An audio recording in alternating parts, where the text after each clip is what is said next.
Hello YouTube, welcome back to my channel, and in this video I'll be discussing OxygenOS 4.0.2 and Nougat 7.0 on my OnePlus 3 in the UK. If you can't watch the whole video, I will leave a timestamp and a description so you can skip to whichever part of the video you wish to choose. Okay, so before we start all this, let's quickly tap into settings and have a look and see which version of Android the OnePlus 3 here in the UK is running. So we are running OxygenOS 4.0.2 along with Android version 7.0, which is Android Nougat. So all is looking good, guys. So without wasting any more time, let's quickly get started. In my typical style, let's have a look at the changelog first of all. Tap into gallery and let's tap at the first screenshot. From the very top you can see it says OxygenOS 4.0.2. so what's new is been upgraded to 7.0 Nougat, which we have checked already, so well done OnePlus. A new notification design, new setting menu design, multi-window view. Lots of people have asked me about this, so I'll be explaining that in detail. Notification direct reply, which is also pretty much a standard Nougat feature. You've seen it on the Pixel phones and many other phones as well, including the S7 Edge Nougat. Also a custom DPI support, which I will explain you in a moment as well. Added status bar icon options, improved shelf customization, updated APN settings for selected carriers. Now this is obviously area specific or a carrier specific. So if in the UK, or if you're in Europe, or if you're in India, obviously the APN settings will vary. So I cannot comment on any specific networks to any specific area. So I'll probably skip that, but please feel free to ask me in the comment section and maybe I can help you if you're stuck. A fixed proximity sensor bug during calls, never had the issue, so if they have fixed it, well done for those who are having that issue. Also fixed Google Play Store download bug, never had that as well. So like I said before, anybody who had it, probably by now they must have fixed it. And increased system stability. So all in all, a 1 gig huge massive update that includes Nougat and many other features. Also on top of that, I'll be discussing the battery life, also the performance, the RAM management, the fingerprint sensor. I'll try to cover as much as I can, guys. Obviously it's not possible to cover every single thing, but that's why, like I said to you earlier in the video, I will leave the timestamp in the description so you can skip to whichever part you wish to watch. Starting off with notification design, so let's pull the notification panel down, guys. As you can see, all the changes are pretty much standard that we have on Android Nougat 7.0. The nice animation that's part of Android Nougat 7.0 is looking quite nice. Okay, so also we have these apps underneath, guys. You can obviously peep into the apps and you have obviously limited functionality. You can delete them or mark them. Obviously you can't do everything, but still at least you have the option to look into it. If you're in a rush, if you're going somewhere, guys, you can quickly have a look and see if you need to reply to a specific email. If not, obviously you can always put it back and say, you know what, I'll reply back later. Similarly, for instance, on YouTube comments, you got the same thing as well, guys. I can look at the whole comment without actually getting into my YouTube app. If I'm in a rush or if I'm busy, I can always reply to the comment later on, so not looking too bad. So a typical Android Nougat 7.0 notification design panel, guys. I quite like the changes. Also, let's get into here the editing bit, and they've added a few more things here as well. You can see the show layout bounds, profile, GPU rendering, nearby. All this can be added here should you wish to, so that's looking quite nice. The multi-window view or the split screen is now pretty much standard as part of Android Nougat 7.0. So if you press the back button, guys, here you can see you can go to the multitask pane, and let's pick an app up and let's have a look at the YouTube app. So you press and hold and then you drag it all the way up. As you can see, the split screen function is now on. So whichever app is compatible, you can use it to make sure that you can use multi-window view. Also, just to let you guys know, some of the apps are not compatible. For example, the gallery app says app does not support split screen, or the camera app. So there are certain apps which are not compatible. So let's get into my Twitter app. There you go, guys. And this is quite compatible. You can see that's my Twitter account and all my tweets. So whilst I'm tweeting, I can also use the YouTube video at the same time. So if you want to finish or close the split screen, you can always tap on the small dash line in the middle and pull it all the way down just like that. There we go, and it will now finish the split screen mode. So pretty easy. You can now customize your display settings. So tap into settings, and from here let's get into display. There we go. And if you go all the way down, you will see, there you go, display size. So you can change the size of the display very easily. You can increase it or you can decrease it, whichever is easier for you to view. Also, I like the font size. You can change the font size as well, guys. Default, large, whichever suits you more. You can always change it. It's quite nice as well. Okay, the accent color, I love this as well, guys. The one thing which I always loved about OnePlus 3 and the OxygenOS, they always have so much to customize, and all of these things are quite practical and quite nice, something which you use on an everyday basis. Changes have also been made to status bar. So let's get into settings and then into status bar from from here. There we go. And you can see all these options. The battery style option on top. You can have the battery bar if you keep an eye on the top right corner. Then battery circle, the battery icon changes to battery circle, or you can have battery hidden because you already got the percentage showing you, so it all depends what you like. So if you turn off the percentage from here, you can also go back into battery and have a battery bar instead. Some people like the battery bar, but the whole point is they're giving you more things to customize and play with, which is quite nice. Also, if you don't want your, say for instance, your Wi-Fi symbol to appear on status bar, you can switch it off. As you can see, it's come off as well. And for instance, your NFC icon, there you go, has gone off as well. So all these customization options, things which are practical, and I'm sure a lot of people will make use of it as well. Also, right at the end, you can see time here as well. So time shows hours and minutes. So this is the default one at the moment. So you can also tap on show hours, minutes, and seconds. If you look on the top corner there, right, guys, the seconds come up as well, which is quite nice, to be honest. I like that small little touches that OnePlus always make to their OxygenOS, and the team working behind these small little changes are a great bunch of people because they come up with some wicked ideas which I haven't seen on the bigger OEMs like HTC or Samsung or Huawei. So well done to OnePlus and the team working behind these small little ideas. Also some decent level of customization and optimizations for the shelf now. So if you swipe towards your right and go to the shelf, you can now add different things, for example, like recent apps, recent contacts, and more widgets as well. So if I tap into widgets, say for instance, if I wanted to add my calendar widget, so there we go, tap on the month and you can see my calendar comes up. Also, if I wanted to add one more, like for example, recent apps, there we go, so the recent app widget comes up as well. Now you can see it's taking quite a lot of space, so we can always resize the widgets as well. So there you go, I can make it smaller or I can make it bigger so I can fit more apps. There you go, guys. As you can see, the width of the calendar widget has now decreased, and I also have more space for my recent apps along with the music app or memo app, so it's getting quite nice and not too bad. Also, if I wanted to delete any of the widgets, I can press and hold, and you can see on the top right corner the cross comes up. So you tap on the cross, the widget will be deleted, and you can get rid of all the widgets should you wish to. So nice level of customizations and more options, and it's looking quite nice. There was a bit of lag in the shelf before as well, but now I can't see no lag, and everything seems to be very nice, very smooth, and I'm enjoying it as the way it is now. One of the most important aspects of the OnePlus 3, and that's the performance. The phone comes with top-end specs like Snapdragon 820 and 6 gigs of RAM. In my experience of using this phone for over 6-7 months now, guys, I've had no issues whatsoever. Every single OTA update that has arrived on the phone hasn't hindered the performance. The battery has been a bit up and down, yes, which I will discuss later in the video, but when it comes to performance, from day one, ever since I had the phone, I've had no issues whatsoever.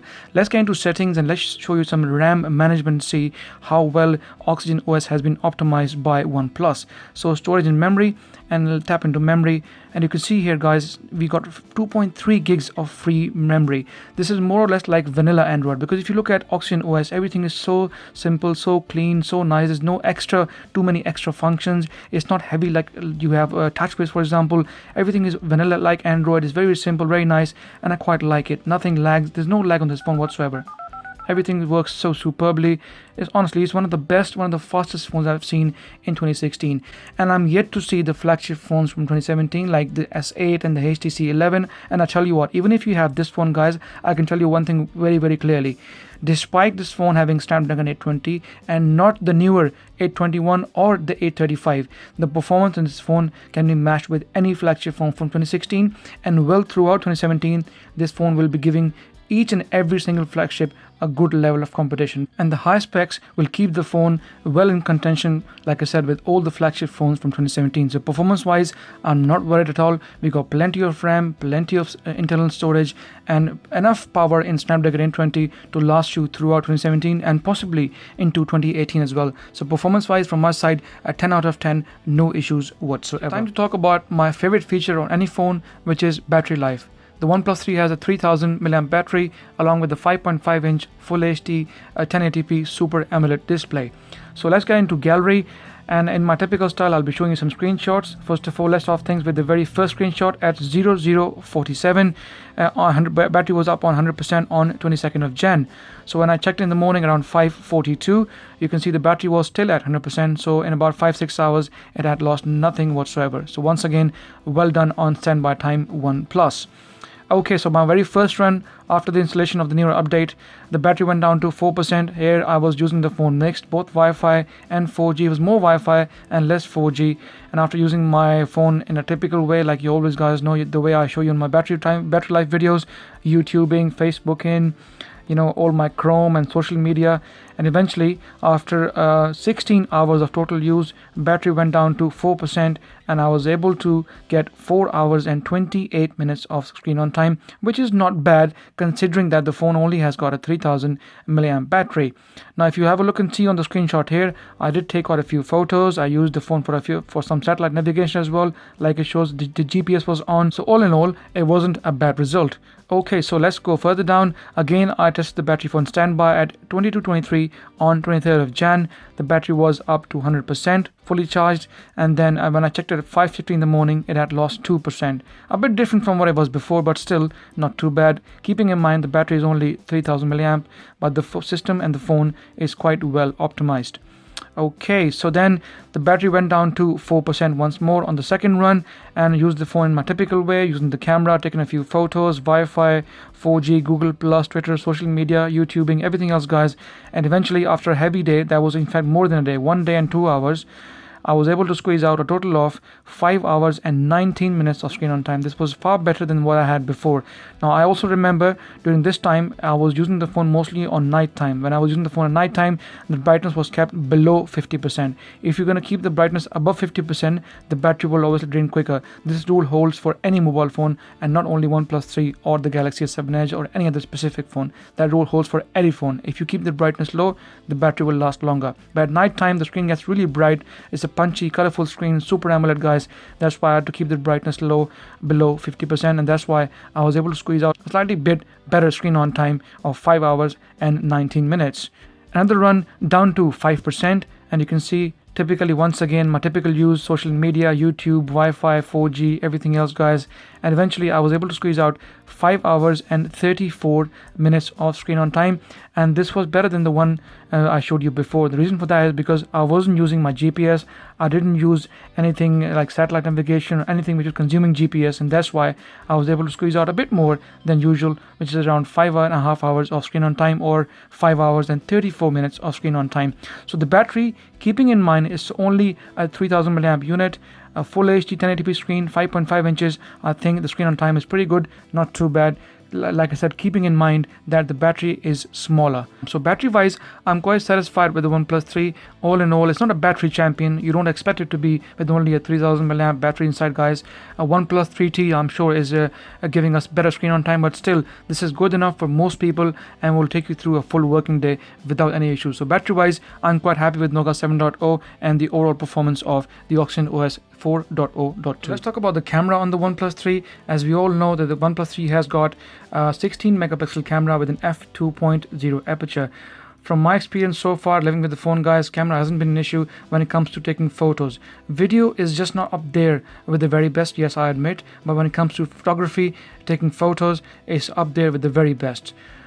Keeping the geeky specs aside, let's do a live test, take a few photos and see how the camera performs. I'm very impressed with the shutter speed on the camera, which is quite nice. So let's do this live now, take a few photos of both the objects here and see how it comes out. This is the cjunaid car mount. There we go guys. As you can see, the shutter speed is pretty instant straight away. As soon as you tap on the button, it takes a photo without any issues. And I'm not even tapping on the screen, so it's able to keep focus, I hope. We'll have a look at the photos and see if we have good, decent, focused pictures. Also, the cjunaid current voltage monitor. So let's take a photo of that. In fact, take a couple of photos and see how it performs. As you can see, it's pretty fast, pretty instant, and without any issues, it's able to take photos straight away. So now let's have a look at the quality that's coming out with. As you can see guys, the quality is pretty nice, not too bad. Keeping in mind, I got my LED lamps. It's low light at the moment. It's not the best of conditions, but look, have a look and see. The camera is doing pretty well without me tapping on the screen. It's a bit blurry, yes, I can see that, but not too bad. Keeping in mind, like I said, it's low light. It's not looking too bad at all. Have a look at the cjunaid dashboard car mount. You can see guys, it's looking pretty nice. So now let me just take a photo with tapping on the screen and see if that makes a difference. At the moment, we've got the HDR automatic on, by the way guys. So let's tap on the screen very quickly. There we go. And then take a photo. Okay, So as you can see, the difference is there straight away. I can tell you that it's a bit more accurate, and it's less blurry, and the blacks have come out really nicely along with the blue text saying Chui Tech, so it's not looking too bad. The bottom bit is still a bit blurry like it was before for the black text, but still not looking too bad. Okay, let's do a similar photo here as well. Let's tap on the screen really quickly. There we go, and then take a photo. Even tapping on the screen, it doesn't take too long, and before you know it, the camera is focused in already. As you can see guys, straight away the current voltage monitor wasn't as clear as it was in the older pictures. So if you keep your hand steady and also give the camera a bit of chance, I'm sure it will take very good photos, especially when it comes to daylight photography. But in general, I'm very impressed with the phone's camera so far. It's not looking too bad, and for the price which you pay, I think the camera is top notch without any issues. Also, I wanted to show you some extra features which I like on the OnePlus 3. So we go into settings, and from here we go into gestures.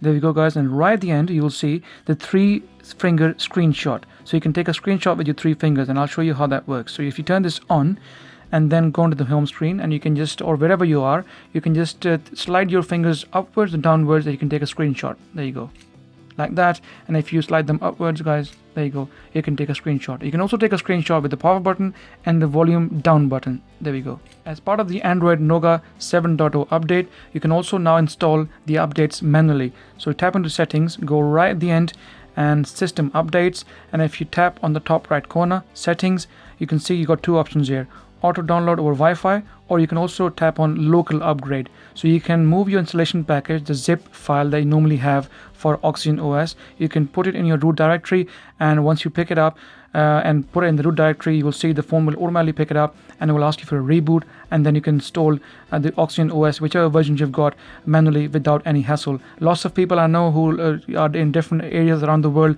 sometimes they often message me, Jay, I haven't got my update just yet. So I always tell them, guys, go and download the zip file, move it into your root directory, and you can obviously flash it. But now you have the option there right in the phone, so without any hassle you can put it into your root directory and the phone will pick it up automatically. You just install it, reboot it, and you're all good to go without any issues. Last but not least, the Doze mode on the OnePlus 3, which is also one of my favorite features. So tap into settings and go right at the end on developer options, and if you go further down guys, you will see the Doze mode. At the moment it's switched on, so you can manually override it and you can switch it off. You can always go into settings and apps and individually override the apps.